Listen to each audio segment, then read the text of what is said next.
So, after years of writing, blood, sweat, tears, vodka, coffee, whatever it took to get you through to the end of your book and get that book published, you are finally a published author. But now comes the hard part, getting people to read your book. Yeah, that one. It's rough, right? Before we jump into the quirks of author marketing, I want to give you a quick update on what is happening in my writing and publishing world.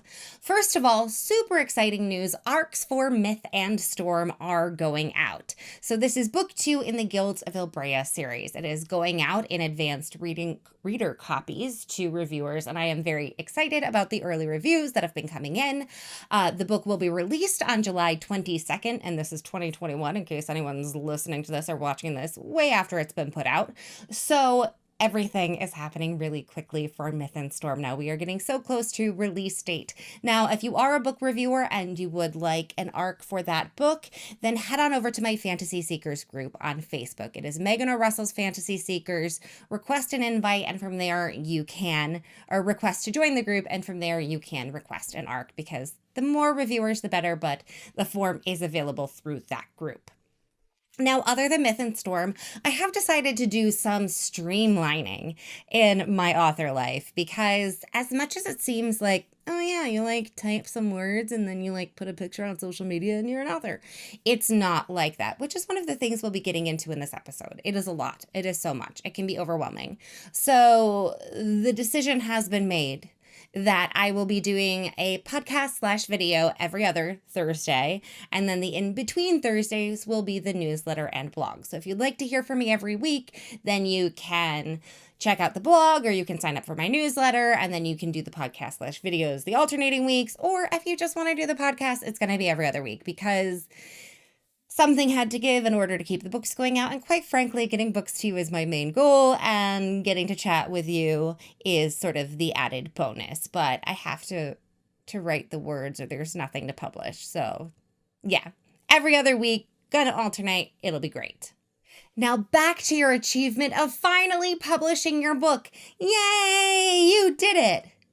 But now how do you get readers? Because that is sort of the point of publishing a book. Not necessarily the point of writing a book, but once you've published it, it's pretty well expected that you want people to read it. So how do you get eyeballs on your great and wonderful opus? Well, there are some conflicting theories and schools of thought, and many books that will argue vehemently with each other, and Facebook groups will get really nasty with each other about who's right. So I'll give you a quick overview of all the different ways you could hopefully maybe get people to read your book. There is, of course, the first in series free. It's kind of like the drug dealer being like, the first one's always free, and then you get them addicted to your characters, and then they'll buy the rest of your series. So really what you're doing is you're giving them a loss leader for your first book in the series for free, with the assumption that at least some of those people will want to read books 2, 3, 4, 29, whatever it is in your series, and then you will therefore make your money to pay back yourself for, the covers, the editors, the vodka, whatever it took to get that book published. You will make that from the later books in the series instead of from book 1. So you just put book 1 as free. Maybe you get some newsletters, like a book bub, or you post on social media, and you sort of trust the algorithms and the fates to have people download your free book, and then you're a multimillionaire. It doesn't actually work that way. Really, you're going to have to hire a lot of newsletters. You're going to have to do a lot of newsletter swaps. You're going to have to make some people a little bit mad on social media, telling them about your book all the time. And then hopefully you will get enough read through to make some actual dollars for yourself. The problem is, a lot of authors view that as devaluing themselves. You literally did put your blood, sweat, tears, time, money, all of it into this book, and now you're giving it away for free. And that does sort of set a bad expectation for what people should expect from authors. Like, why would you charge for other books? The first one was free. Or, why is this book $4? Okay, your coffee at Starbucks is more than that, and I spent months on this book. Like, come on, lady, just buy the book. There are also some readers who aren't saying that they don't want to pay for books because they can get free books and, pirating things if they can't find your books for free. There are also readers who think that all free books are trash. That's right. You're offering them a free work of art and they're not even reading it. They're just commenting on it and being like, I don't do free books. I don't waste my time. Okay, cool. That's fine. Like, no one's going to make you read a book you don't want to read. But not all free books are trash. It's a marketing tool. It's called a loss leader. It actually happens in a lot of fields, but you know what? That's okay. If you don't like that method, there are other ways to get people's eyes on your books. So you don't want to have a free first in series. You can run ads to your paid first in series book. That's right. Price it right for your genre. $2.99, $4.99, $8.99, whatever seems common, and then run ads. The great news is there's more than one place to run ads to your book. That's right. You can run Amazon ads. You can run Facebook ads. You can run BookBub ads. You can get really fancy if you want to waste a lot of money experimenting and even run Google ads. There are so many places you can advertise your books. It's overwhelming. In fact, running ads on books can be a full-time job because depending on which platform you're using, you have to find hundreds of keywords or narrow down audiences or find that one author that really fits well enough with your books that you're going to make a good return on investment. Either that or you're just going to be, throwing money at cost per click ads and hoping for the best. Now, ads do work. They do get eyes on your book, but it's complicated. And if you're going to be writing several books a year or even one book a year while maintaining some semblance of a social life and sanity, dealing with that many spreadsheets can be stressful and next to impossible. So if you want to run ads, make sure you're friends with Excel. Excel is your best friend. It will save your life. Yeah.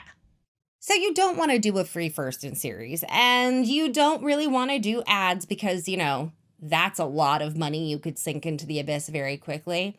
So you're going to go to the good old-fashioned social media marketing and not in the buy my lipstick, throw a party kind of way, because you can't really do that as an author. You can't really be like, hey, host a party, and if 20 of your friends show up and buy things, then you'll get goodies, which is a totally legitimate thing to do, but that doesn't work as an author. You can't really be like, hey, host a party, and I hope that 20 of your friends buy my paranormal romance book. I mean, you could, but the money is really not going to work out there.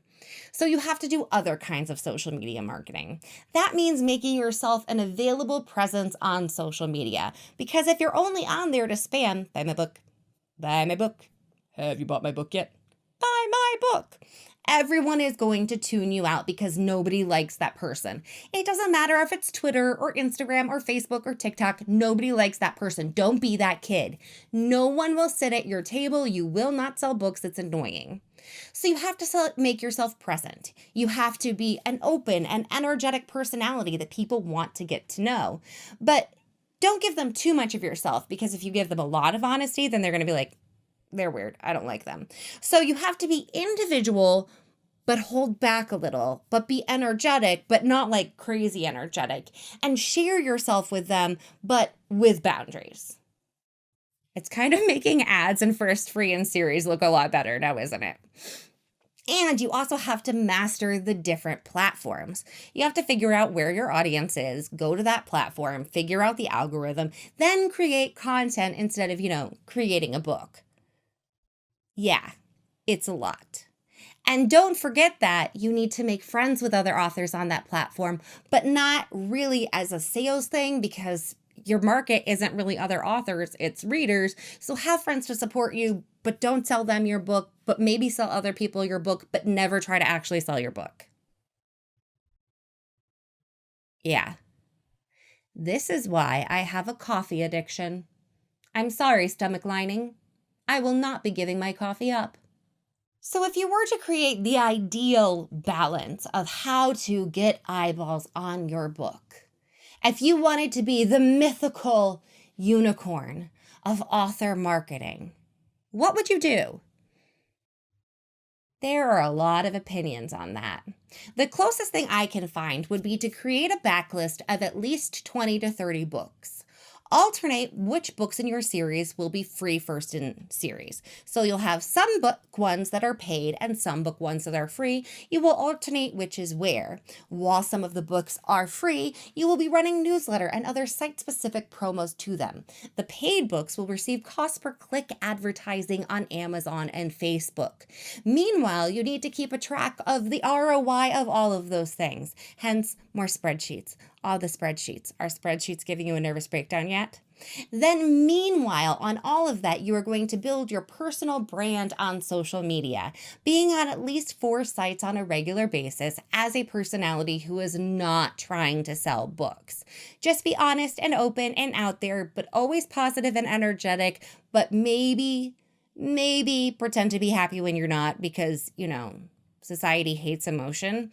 I don't know. It's what the author books say. Always be peppy, never be sad. Who's to say? So you're going to do all of those things while writing more books, at least 3 to 4 books every year. It's a really simple plan, right?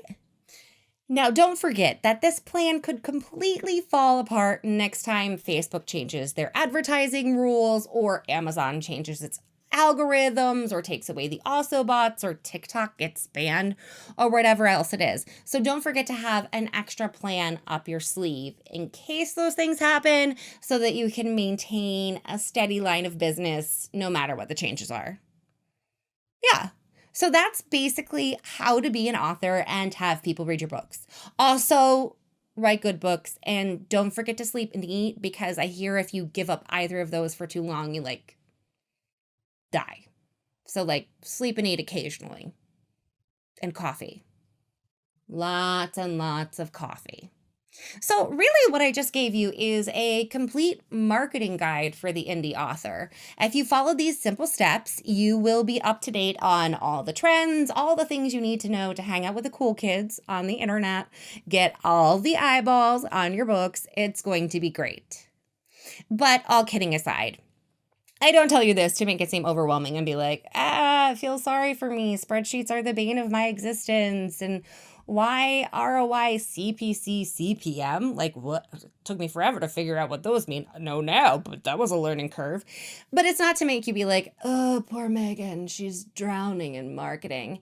It's because it can look like when you see a book on Amazon, if you're a reader or even an author who has not dived too deep into the marketing world yet, you can see things and be like, wow, this book is sitting at the top of this chart. They're so cool. I'll never get there.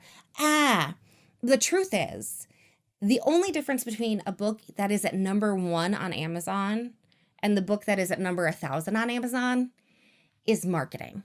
It really is. And sure, there are some amazing, wonderful books that take over the world and they deserve to be there because they're these amazing works of art that the world would not be the same without. Yes, that happens.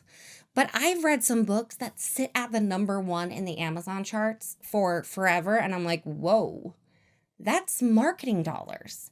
It's really just that. So don't doubt your work. Don't be afraid to go past the top 6 on Amazon to find your next read.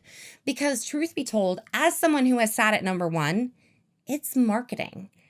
Yeah, I'm really proud of my books and I think I'm a pretty damn good author. But it was marketing that got my books there. It was very strategically placed newsletters and ads to get my books in front of a lot of eyeballs at the same time so that I could go up the charts. So if you feel like you are a failure because you only have 2 reviews, or you see a cover of a book you really like and there's a lot of reviews, but it's really far down the Amazon charts, it's okay. Pick up the book. Just because an author hasn't devoted their entire life to marketing doesn't mean that they're not really good at writing. Just because your book has never been above the fold on the Amazon charts, it doesn't mean that it's not a really good book. There are 2 things that authors do. We do authoring and we do marketing. Sometimes only one or the other can happen. Sometimes someone's a brilliant author and just cannot do marketing. So their book's never going to get that huge amount of attention. There are some authors who are really good at marketing and the writing is not as good as their marketing. And that's okay. They found their niche. They are making bukus of money, so good for them. But remember that there is a difference between the art and the business. as a reader, as an author, as a social media guru. There are differences in what we're doing, and comparing your placement to someone else's placement, you're looking at different parts of the journey. So give yourself some slack if you're an author. Remember, rank placement is not a description of how good your book is. And if you're a reader, scan down a little bit. Scroll, see what you find that appeals to you, because there are some amazing gems written by wonderful authors who just hate spreadsheets. I will see you next time, 2 weeks from now, because spreadsheets have eaten my life. See you later.